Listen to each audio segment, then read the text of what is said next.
What is up, YouTube? Dots Gaming here, and today I'm bringing you guys the next episode in my Veteran Hard Mode Dungeon Guide series, and that is Banished Cells 2.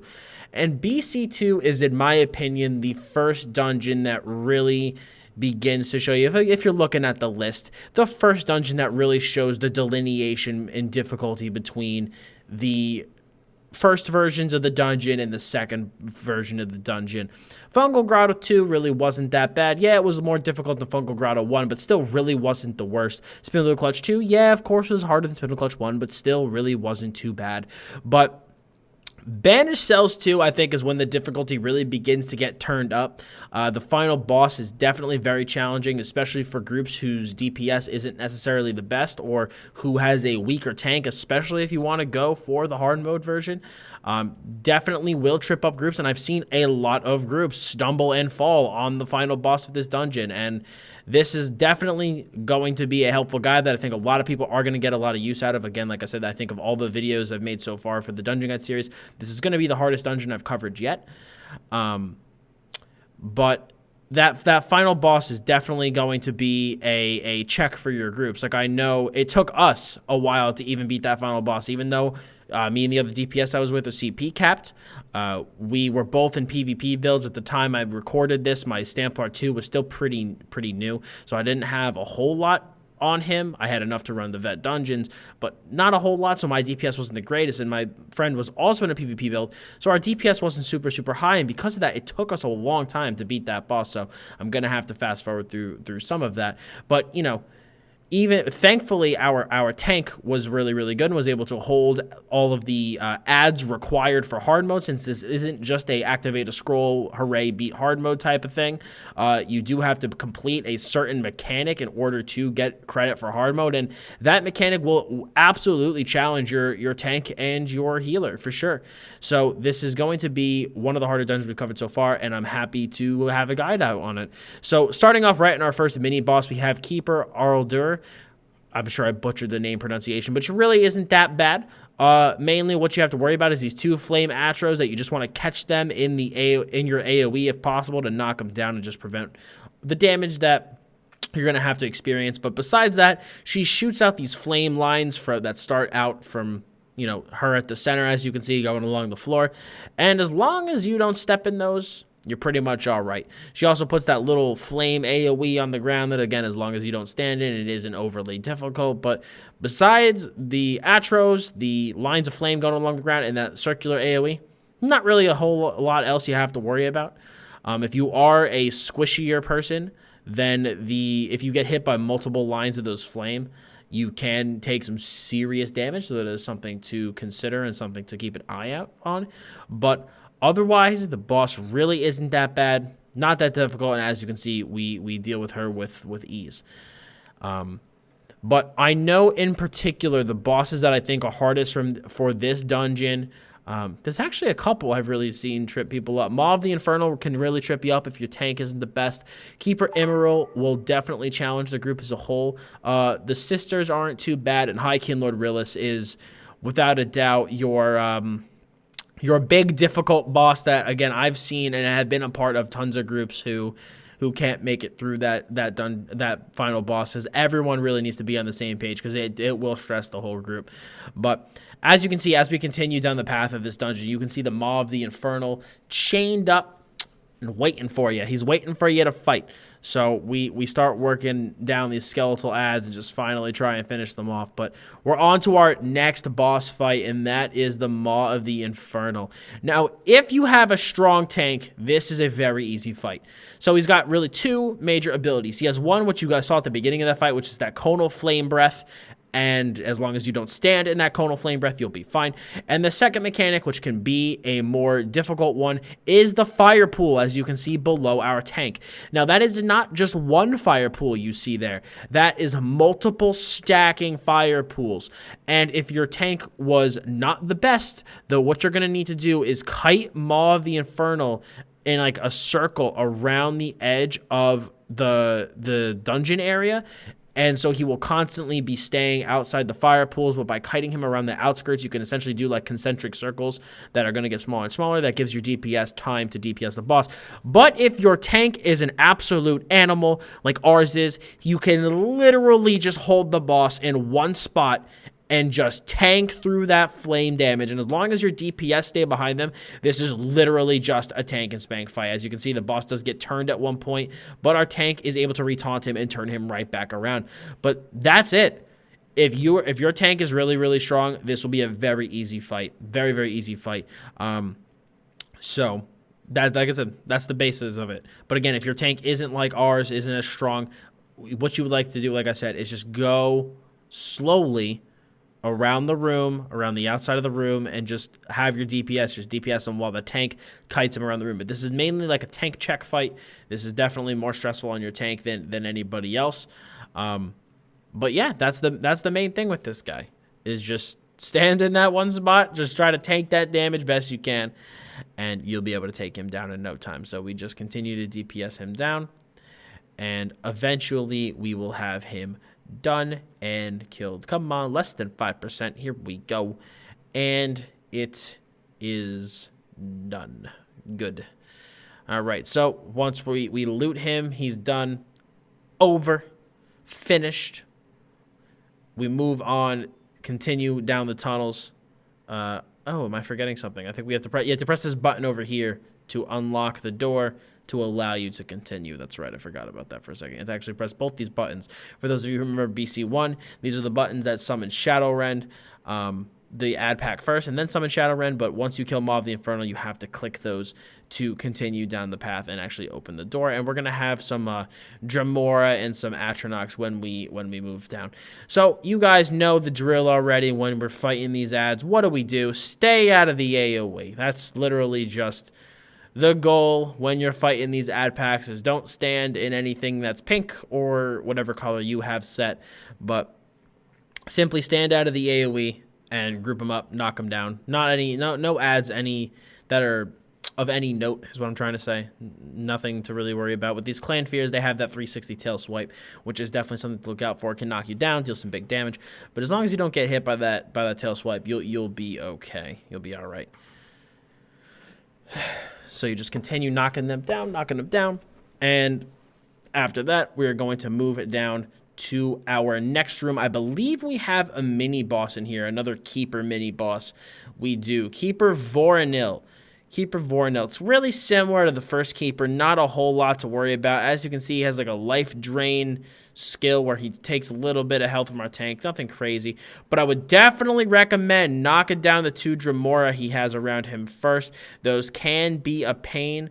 I'm not sure if they summon the Dragon Knight banner or if he does, but you definitely would just want to knock them down just to make sure that any AoE they do summon, you don't have to worry about. Like I said, I'm pretty sure the Keeper summons it, but we dealt with the Dremora really, really fast, so any mechanics that they would have, we didn't have to deal with. Keeper also had a heavy attack, which as long as your tank blocks, which he's doing right here, he will be fine. He also, as you saw, had that swinging mace attack where he just swings his mace in a big 360 circle around him, and as long as you just back off him a little bit and don't stand in it, you won't take any damage. But that's pretty much it. He's kind of got your standard mechanics for like a advanced ad, so to speak. Not quite a boss, but an advanced ad. You see the heavy attack, our tank blocks it, and boom, that's the end of that boss fight. Kind of just like a mini boss, really not too hard. But the next Keeper will not be such a pushover. And the next Keeper is definitely a DPS check, because your DPS need to deal with the ad packs as quickly as possible. So that is going to be something to keep in mind. So we continue down the path here, and again, more Dremora. Nothing super crazy to worry about. Just DPS them down. Not a whole lot. Like I said, the ad packs in this fight aren't really anything crazy.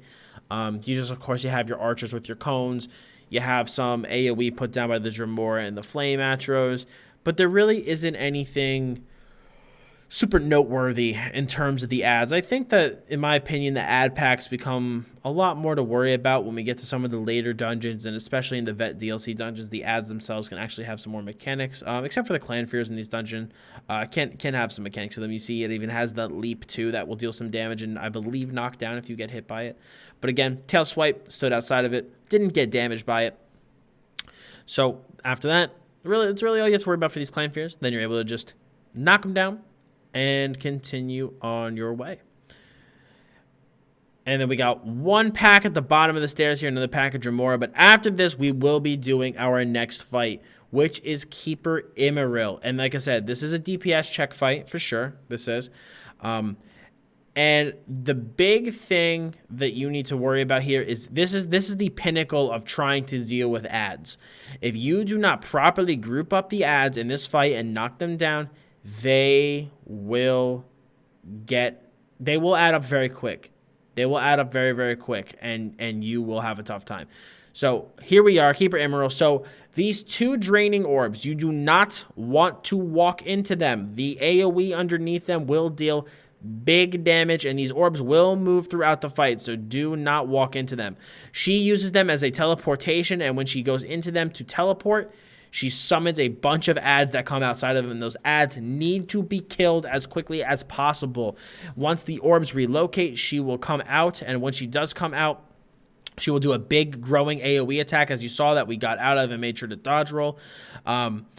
And then we were able to avoid any damage. But that will deal big damage to you. So as you can see, these orbs keep moving, keep relocating. You want to avoid them. She goes back into another one. A third one spawns, and now a bunch of Dark Twilights come out. So again, we try to group them up and knock them down because the boss will come out regardless of if all of these ads are dealt with or not. This isn't one of those fights where it's like, oh, deal with the ads, and then the boss will resummon. No. Every time you'll get more orbs. As you can see, more orbs coming around, and it's on a timer. So that's you can see me saying, if you do not deal with these ads quickly enough, they will stack up. And then the third pack is Clan Fears. Yes, the exact same mechanics that you've had to worry about for all the Clan Fears. And as you can see, there's a lot of AoE, so we kill these a little bit slower. I make sure to block her big AoE attack. And you can see there was a lot of AoE there between the 5 orbs, her AoE, 3 Clan Fears. There's a lot. And I'm sure you can tell, if you're not able to kill these ad packs quickly, you'll have like 8 different AoEs going on at the same time, and your healer will be really, really stressed. So that's basically the mechanics for this fight, though. As she comes in and out of these portals that you want to make sure to avoid because they do deal big damage. And anytime she does go into a portal, she'll summon a pack of ads. You need to deal with that pack of ads as quickly as possible. And then once the ad packs are dealt with, she's going to pop out. She's going to do a big growing AoE that you want to either get out of or block. And then, so you can tell, she comes out, boom, big AoE, get out of her block, and then that cycle is just repeated. But like I said, I want to make sure to reiterate, these are not on, like the ads are not on a timer. They will not wait for you to kill them. She goes into the portal, is in there for a finite amount of time, and then will come out. I do believe she comes in and out of the portals based off of, I'm not sure if it's based off of health thresholds or time. But I can tell you that if you are slow at the ad packs, they will stack up and your group will wipe.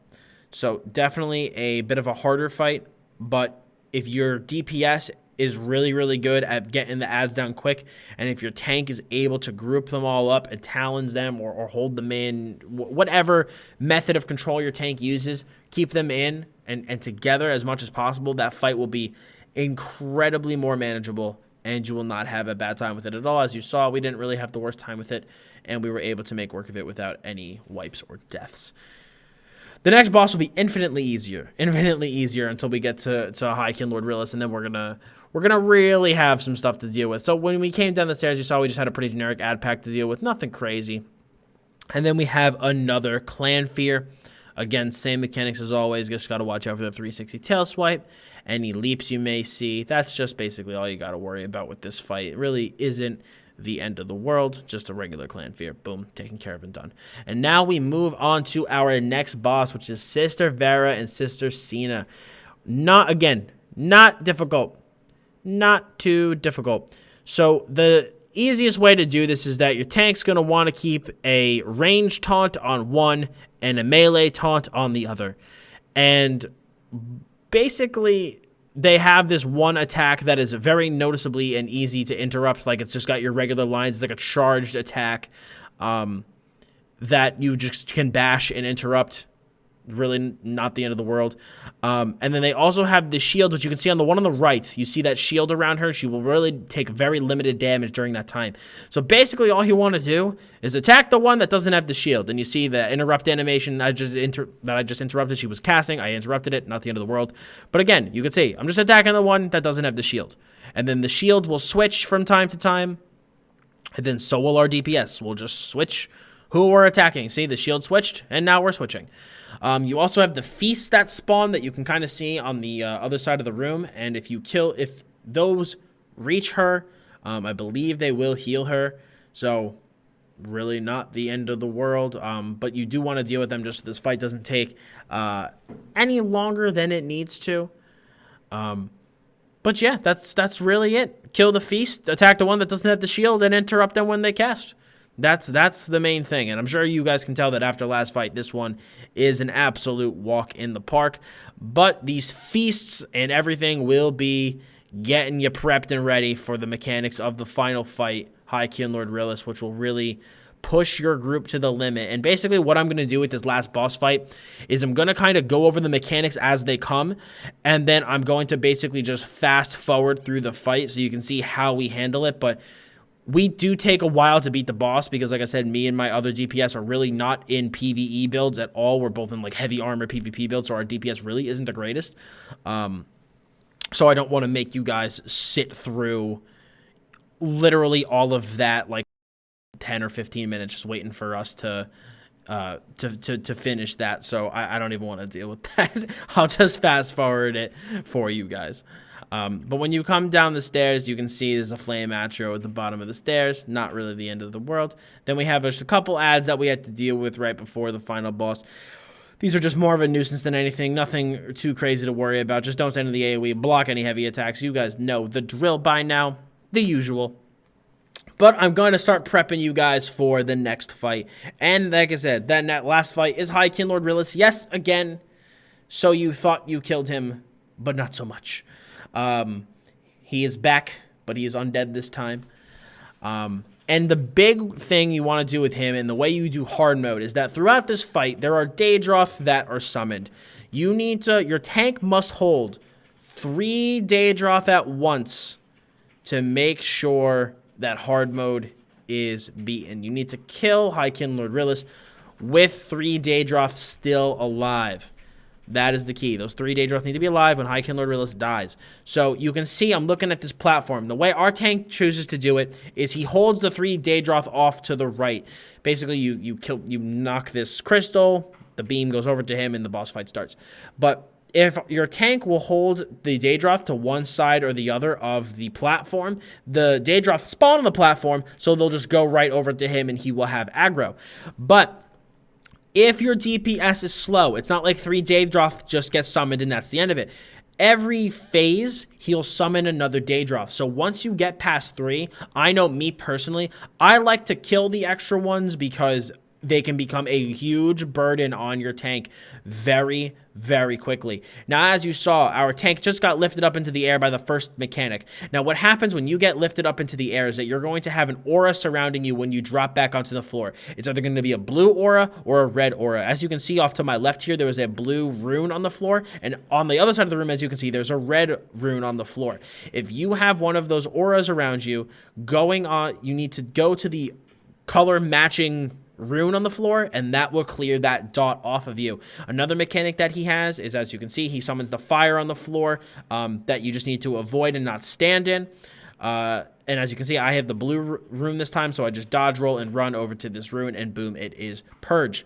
And as you can see, our tank is tanking that first Daedroth. He's holding him over there. So basically, as the tank, you're going to want to use your melee taunts on the Daedroth to keep them near you, and use your range shot on High Kin Lord Realists to keep him focused on you. And similarly to BC1, whenever he raises his staff in the air, that means he's going to be doing that big flame attack, and you want to make sure to not stand in it. Also, I'm sure you're going to notice the feasts are back. You need to continually kill the feast and deal with them, or they will heal High Kin Lord Realists and make this fight an absolute nightmare, and it will take you longer than is necessary to beat the fight. So that is something to keep in mind. I'm pretty sure that that's the majority of it. He also, similarly to the last one, has like a heavier attack where he basically has like a heavy attack that he shoots at you. And when he does that, that attack will deal huge damage and knock you down. So that is something to be aware of, okay? That will hit you very, very hard. And then also, as you can see, he's constantly teleporting around the room, so that is also something that you need to deal with. But that's the mechanics. That's the majority of the mechanics.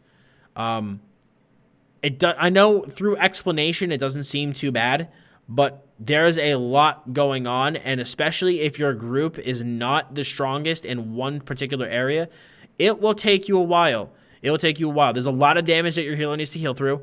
There is a lot of things that your DPS need to be killing. They need to be managing the Daedroth to make sure that your tank doesn't get overwhelmed.